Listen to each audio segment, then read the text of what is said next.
Timotak Pauluchem Dusrem Potr. निमाणे दीस. Ch.3. हें मात जाणो जा, निमाण्या दिसांनी एक भिरांकूळ काळ येवचो आसा.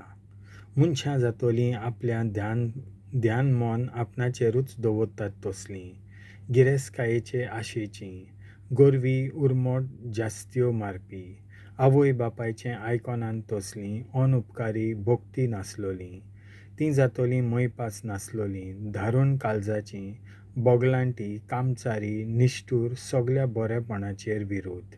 तीं जातोलीं घातकी, बेजबाबदार, बोडायेन फुगलोलीं, देवा परस चड कुडीच्या सुखांचो मोग करपी. तीं धर्मवंत मनशांचें सवंग घेतलीं, पूण तांच्या जिवितांत खऱ्या धर्माचें बोळ दिश्टी पडचेंच ना. असल्या मनशां थावन पयस राव. असलीं कांय जाणां कुटुंबांनी लेगून आपल्या पातकांच्या भारान चेपलोल्या आनी वेगवेगळ्या वंडोवण्यांनी ओडोन वेतोल्या हळकत बायलांक भुलोवन आपल्या जाळ्यांत धरतात. असल्यो बायलो कोणाचेंय आयकून शिकूंक सोदतात, पूण केन्नाच सोत वळखूंक पावनात. जशें जानीस आनी जांब्रेस मोइजेसाचेर उप्रासले, तशेंच हीं मनशां स्वताचेर उप्रासतात. तांचीं मनां कुसडीं जाल्यांत आनी तांचो भावार्थ खोटो जाला, पूण चड वेळ तांकां येस मेळचें ना, कित्याक जशें त्या दोगां जाणांची तशेंच हांचीय पिसाय सगल्यांक उगडापी जातली. निमाण्यो शिडकावण्यो.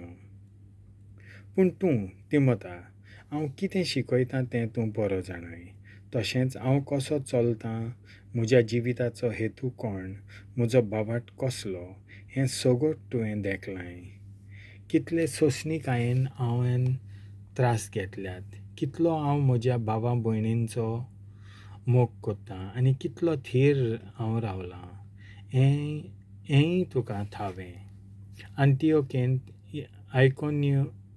आयकोन्युमांत आनी लिस्त्रेंत हांवें भोगल्यात त्या कश्टांची खबर तुका आसा.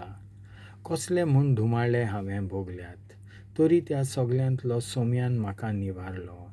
जेजू क्रिस्ता सवें भोक्तीपणान जिवंक सोदतात तीं सगळीं धुमाळो सोंसतलींच, पूण तीं खोटीं आनी बुळवणार मनशां दुसऱ्यांक फसोवन आनी आपुणूच फसोवन ओदीक पाश्ट जावन वेतलीं.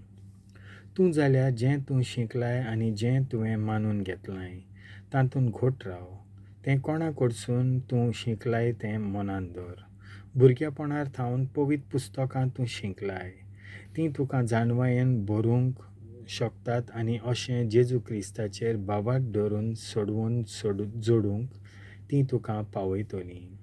सगळें पवित्र पुस्तक देवाच्या पेरोनान बरयलां. शिकोवन दिवंक, चुकी काडून दाखोवंक, लोकांक निटायेर हाडूंक, तांकां देवान मानता तसल्या जिविताचे वाटेर फुडें व्हरूंक तें उपकारता. ताका लागून देवाचो खरो भोक्त उत्तम जाता आनी कसल्याय बऱ्या कामाक पुर्तो जावंक पावता.